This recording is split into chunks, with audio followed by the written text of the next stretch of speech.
someone's sitting inside this little drink fridges things. I was like, that's funny. I like that.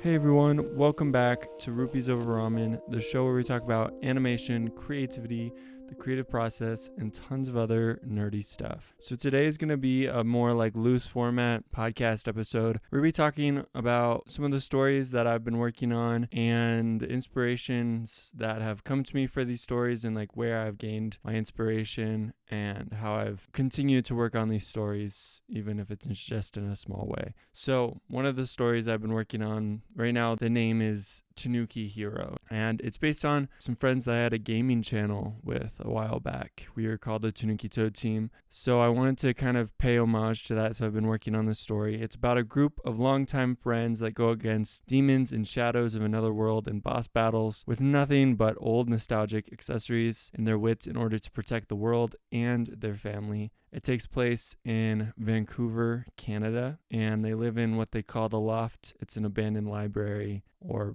basically what's still standing of that library anyway. So this idea kind of all started when I was working on an illustration for university, and we had to draw like 20 characters in our illustration. And if you've been on my Instagram, you've probably seen that illustration. And I was like, this would be a really cool opportunity to take some of the designs my friend Mephilis designed of our characters and draw those in, and then also draw in characters based on other people that have been on the gaming channel and kind of figure out their character designs. So it's super fun working on that and getting that all figured out. And working on getting those all drawn out, I started a Pinterest board, which Pinterest boards have been super helpful in being able to get ideas down and one, to have reference to draw from, but also like emotional reference to draw from. Basically what I'm talking about is you see an image on Pinterest, like a photo of someone walking or something, or someone sitting, or like a box of Chinese takeout, and you're like, yes, I love that vibe, I love that emotion, and I want to capture that. And you go and look back at that as you're looking at your art and be like, hey, am I capturing this emotion that I want to capture? And if you are, then awesome, good on you. If you're not, then you can go and look over and be like, okay, what does this have that I can add into my art and that can influence my art and impact me as an artist? What is in this style of this photo, the color grading or the subject matter? What is it that makes this make an impact on me? So in starting this Pinterest board, I started out with Mephilis, and he has that power glove kind of in the same realm or thread of Iron Man, or like the Infinity Gauntlet. Yeah, so he wears that on one of his arms, and that's kind of that was the starting point for him. And then when working on Toad's character, which is based on my brother Dallin, he has a podcast as well called the Yield Today with Dallin Canlin podcast, and it's super cool, so go check that out. I'll put a link. Growing up with Dallin, one of the things that was like quintessential Dallin or quintessential Toad was Pokemon. And we've actually kind of talked about Pokemon and how it's impacted his life recently, especially with like Pokemon Crystal and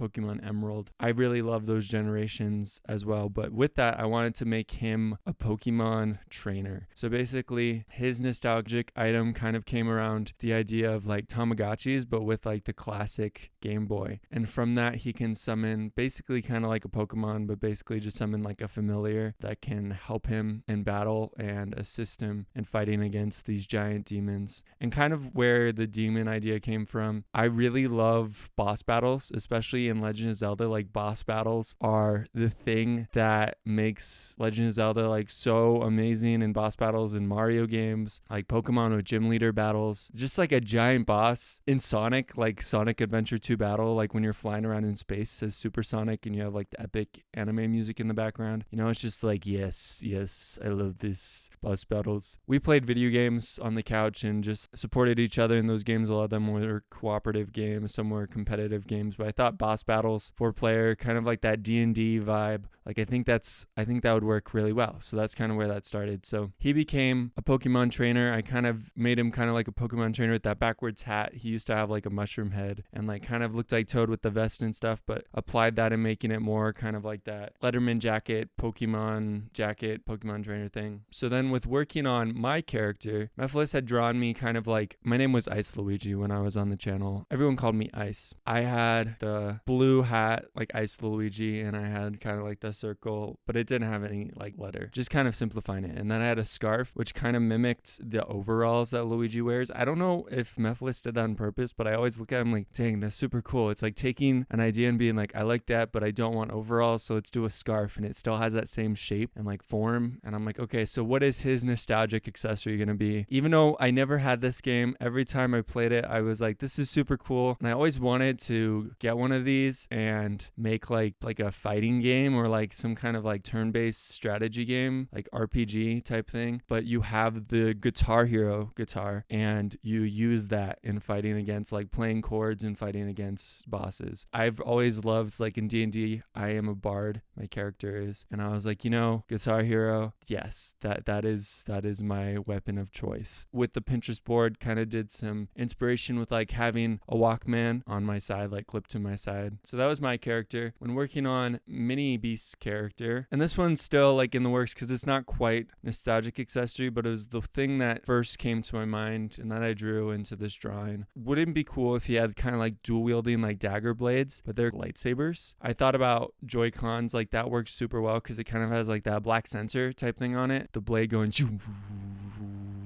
coming out of that would be super cool. I've thought about doing it as NES controllers in his hand to make it more nostalgic, and then he has like a beanie with like little ears because he's Mini Beast. In continuing to work on this, I decided to kind of choose like this pickup truck Land Rover type thing because my friend Mephiles used to drive like a pickup truck, sitting in the back of that pickup truck, and I'm like, that's something I think is iconic and I want to have that inspire the story. So just scrolling up here on my YouTube channel, I'm gonna have a video of this where I'm scrolling through this. Then I was like, okay, I have another story that I'm working on, which is Uptown Warriors, and it's kind of like that urban fantasy type vibe, kind of like what Owl House has done and stuff. I started working on the story a long time ago, and now everyone's doing stories like that. I'm like, dang, this is cool. Everyone's kind of going in the same direction that I wanted to go in like a while back. I don't know, it's really cool to see that. So it's like, okay, how am I gonna make this Tanuki Hero story stand out from the others? How about I do that cyberpunk vibe, but also kind of that vaporwave vibe? So I was making this Pinterest board and I started seeing these really cool like vaporwave, like with the pink and blue, kind of like that gamer aesthetic, and I'm like, ooh yeah, that. And then I saw one of those hexagonal pool tables, if you've seen those, bumper pool, if you've heard of that before. My grandparents had one up in a loft above their garage, but I saw someone that converted it into this Settlers of Catan gaming table. That's super cool. So I pinned that. If you've seen like the old school like Jonas Brothers show, they kind of have that sunken down seating arrangement thing, but I saw something similar to that where it was like couches in a square and then in the middle was that Settlers of Catan. So I'm like, okay, let's combine these two ideas, because growing up, my cousins and my brother, we would play Settlers of Catan and had some super awesome memories of that. In shows, I love it when it includes things that people can relate to. Wow, I used to play Settlers of Catan. That made a big impact on me and a big impact on my life. And that's cool that they've included this. Someone's sitting inside this little drink fridges things. I was like,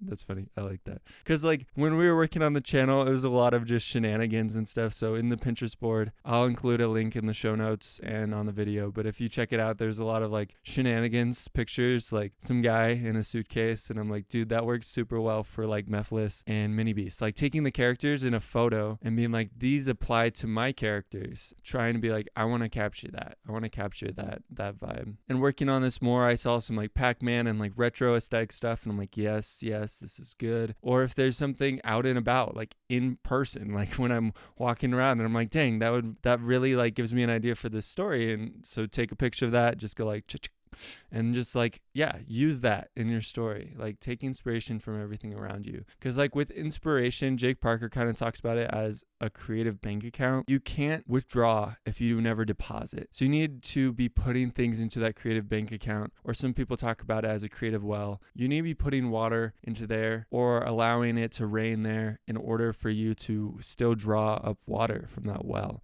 And I know like you probably don't want to drink rainwater, but you know what I'm talking about.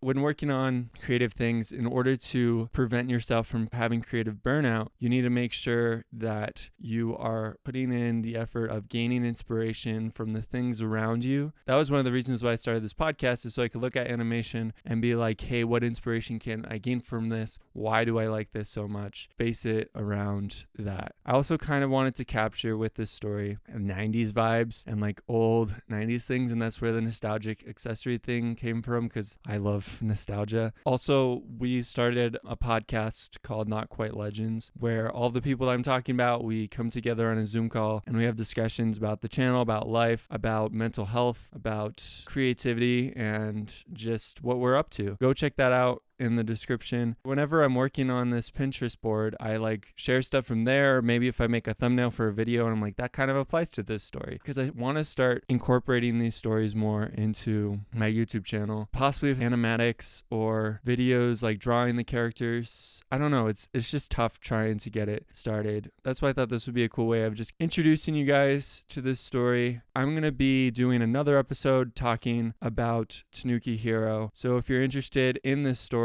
tons of friends who go against demons and shadows of another world with nothing but old nostalgic accessories and their wits in order to protect the world and their family. Stay tuned, and we'll see you guys next Saturday. Thank you so much. See you guys next time. Peace.